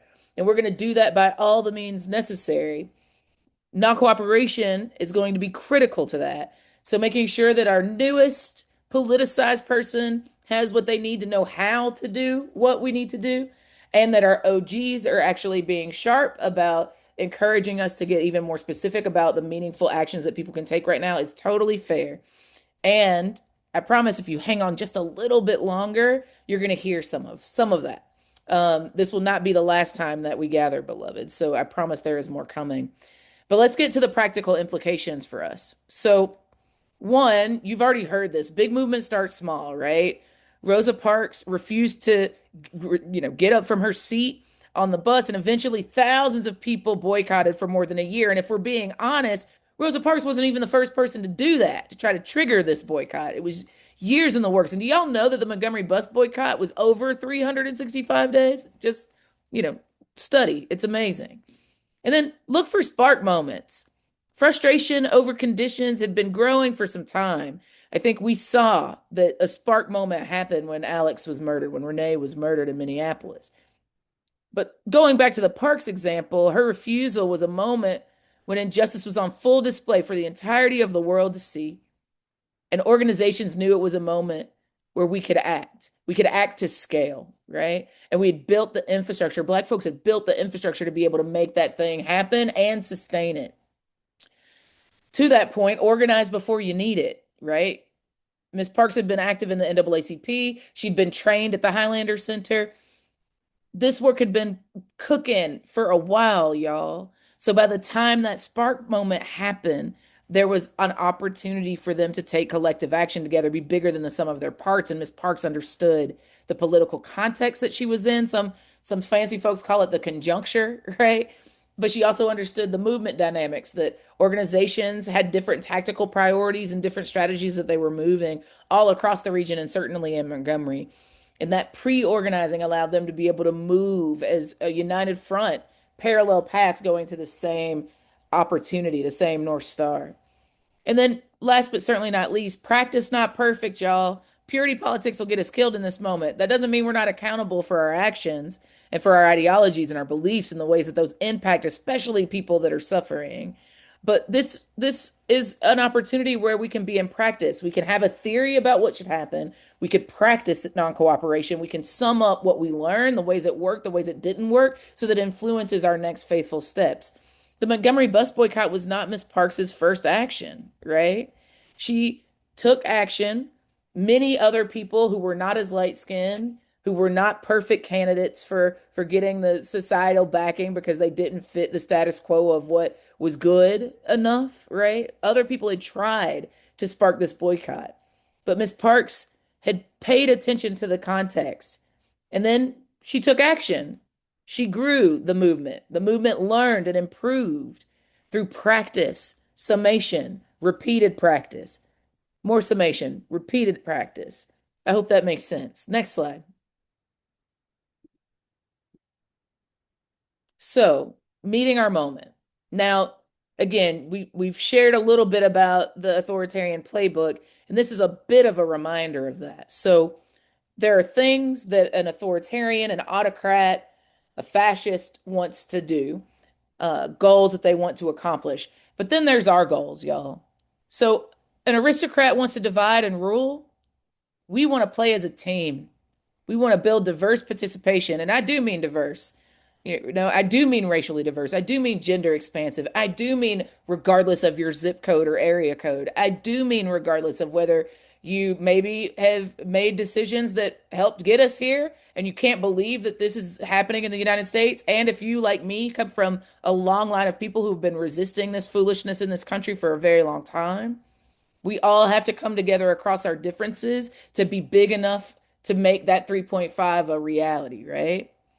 If the aristocrats and the autocrats and the oligarchs and the fascists and the authoritarians want to wear people down, pick us off one group at a time, then we want to care for one another.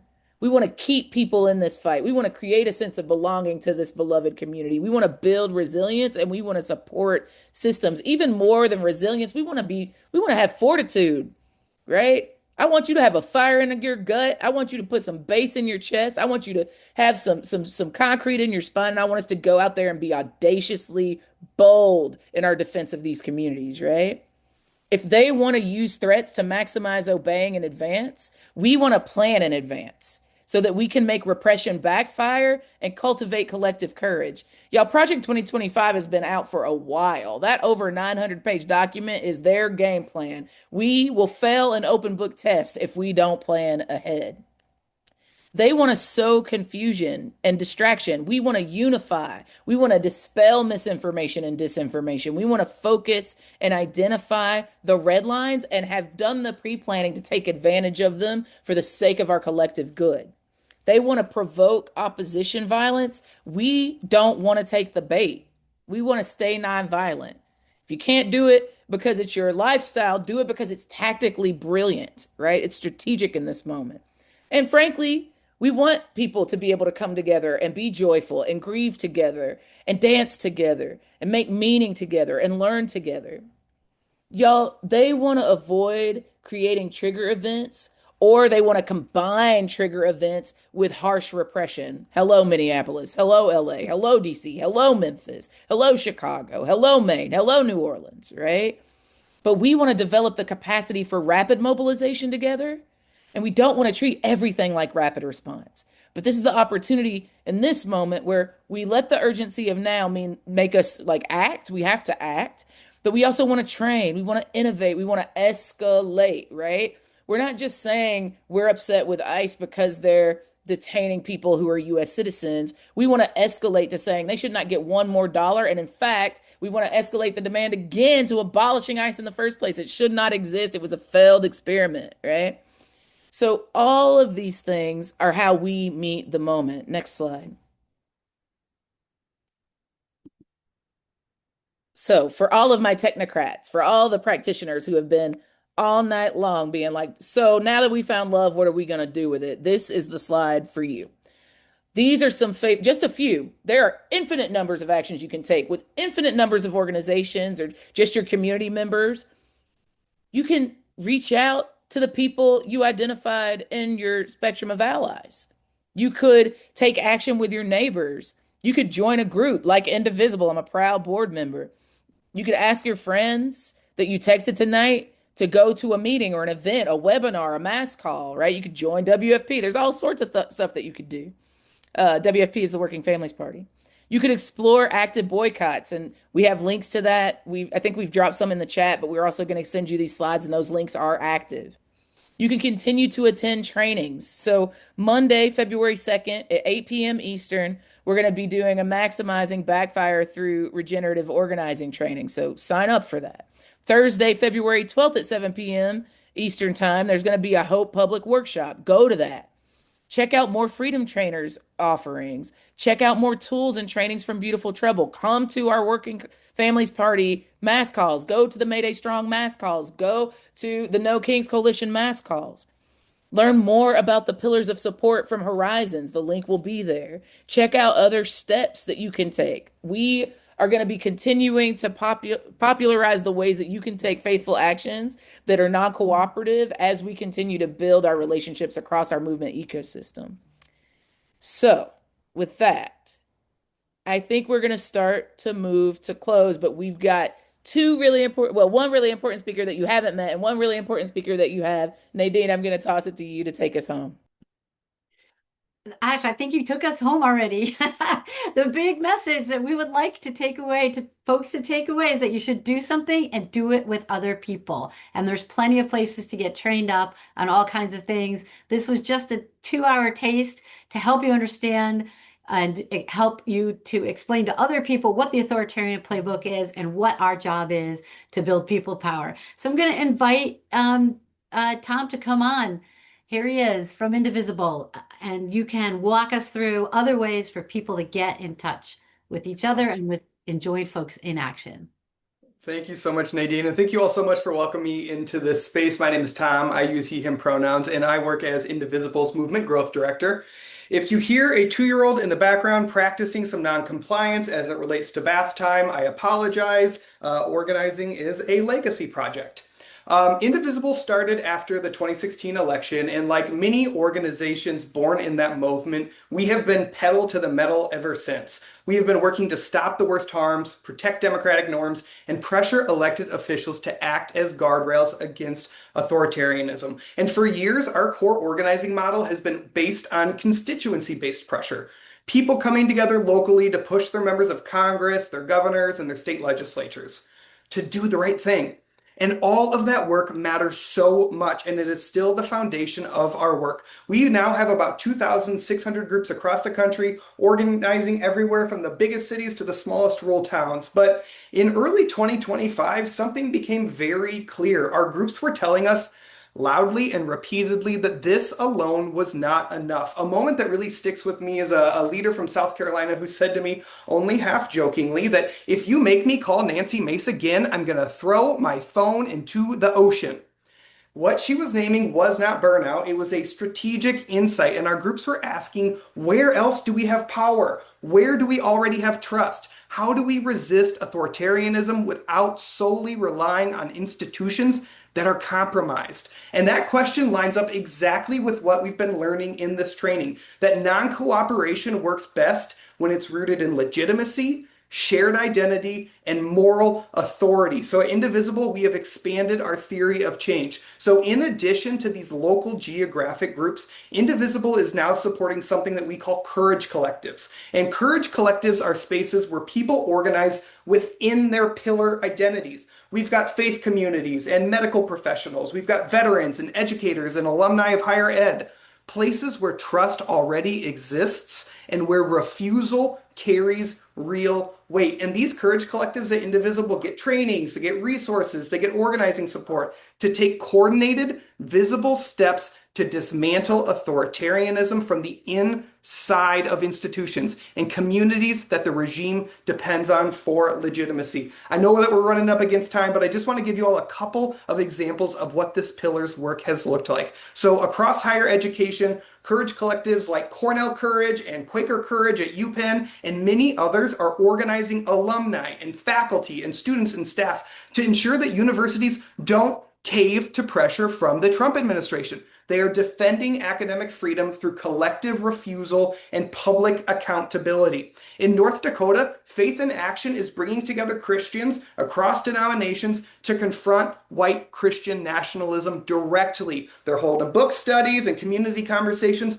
but they are also showing up in the cold to stand in solidarity with immigrants that are waiting for their CBP and ICE check-ins. That is faith-rooted non-cooperation in practice. And in Colorado, we've got our White Coat Brigade. These are medical workers organizing fellow medical workers. They are showing up to demonstrations in uniform, and their presence sends a powerful signal that healthcare professionals refuse to be silent and neutral in the face of this authoritarian harm. And just here in Seattle, in my neighborhood, there's a group called United Veterans Civilian Response, and it's bringing together veterans and civilians to push back against the threat of military overreach in Washington state. They're combining their discipline and legitimacy and shared responsibilities to say not here and not on our watch. All of this is to say is that non-cooperation does not live in isolation. It lives in relationships, in institutions, and in communities that already matter to people. And before we close, there is one concrete thing that I want to ask you to do tonight. First is, please do not throw your phone into the ocean when I ask you to do this. But secondly is that non-cooperation only works when it's collective and visible. And right now, the biggest thing that we can do collectively is tell the Senate to stop cooperating with ICE's mass detention and deportation agenda. Indivisible has a really simple action that you can take. You can call your senators and demand that they block funding and political cover for these abuses. It takes just a couple of minutes, and we're going to drop a link in the chat to tell you how to flood the Senate with refusal. Refusal. If today's training resonated with you, Indivisible is just one of the places where you can practice this work collectively. Join a local group, start your own, organize through our Courage collectives. Just know that we would love to build that with you. And I just want to thank you all so much for being here with us tonight. I am so proud to be in this moment with all of you. And I'm going to turn it back over to our fantastic facilitation team.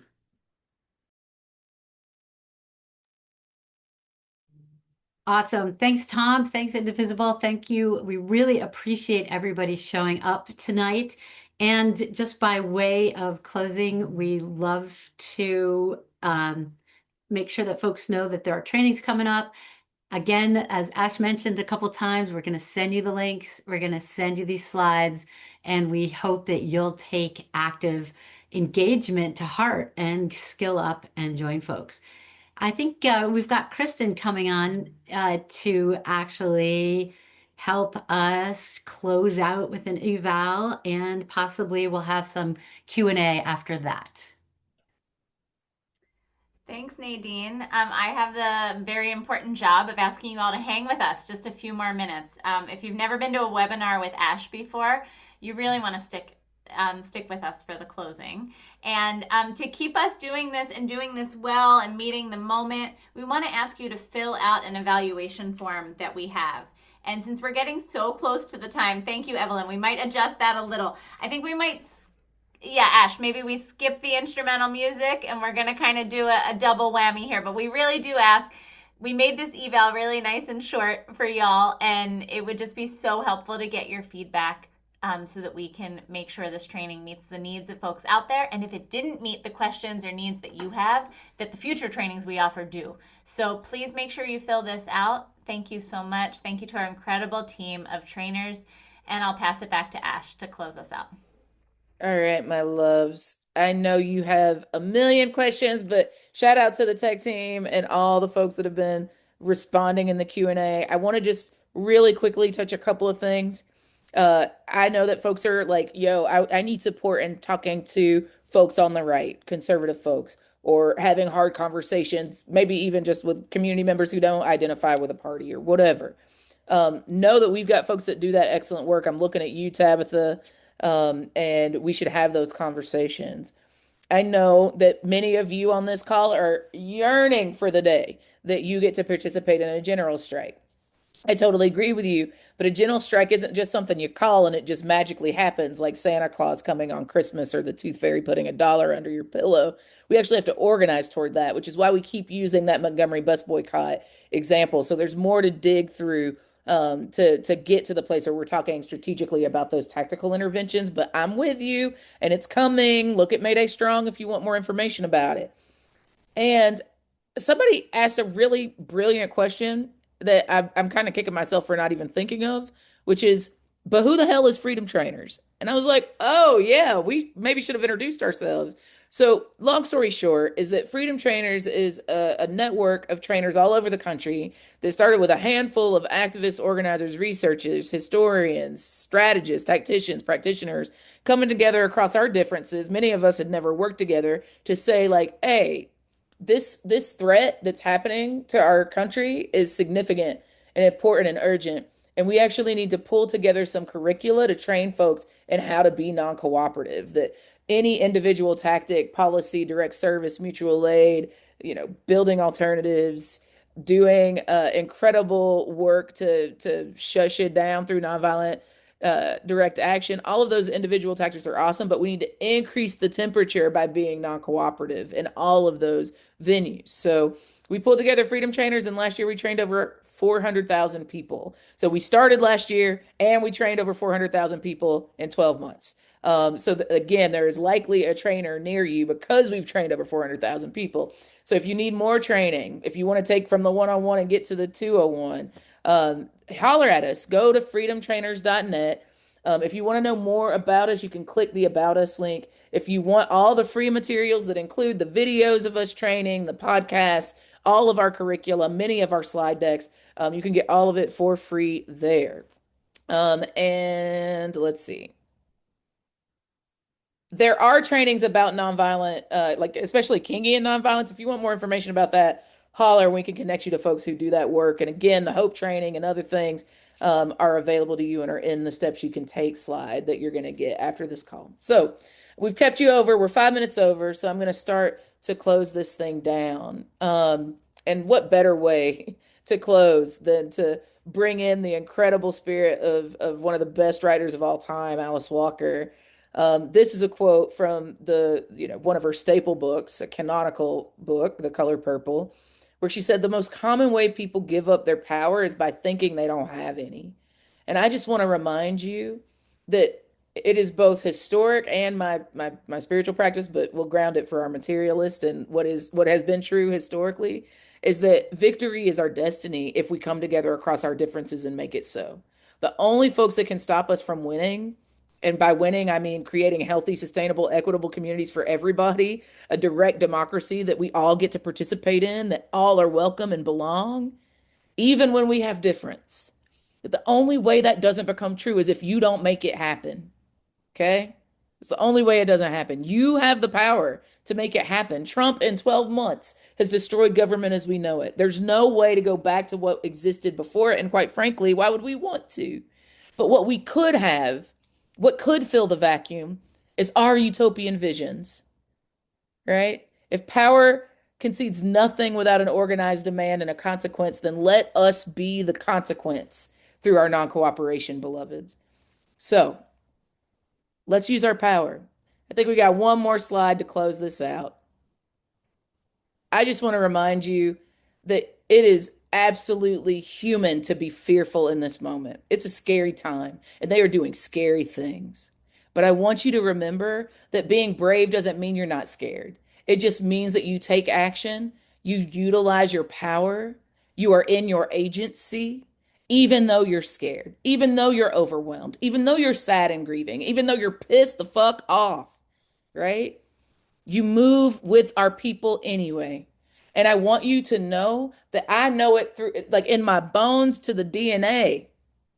I want you to know that I know it because I've lived it. I want you to know because it is in my ancestral wisdom that when we have been courageous, everything changes. We bend the moral arc of the universe towards justice, right? We make the world a better place. We get to practice community and democracy. So I want you to know if you didn't get anything outside of this training, that this is your invitation to get to the doing of that faithful work. And I'm excited to be one in the number to do it with you.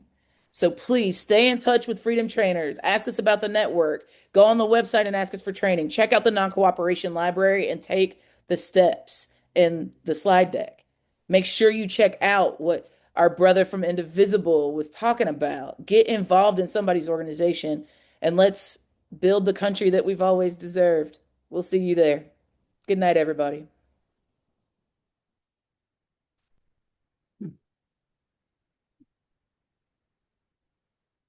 Thank y'all for coming. Good night.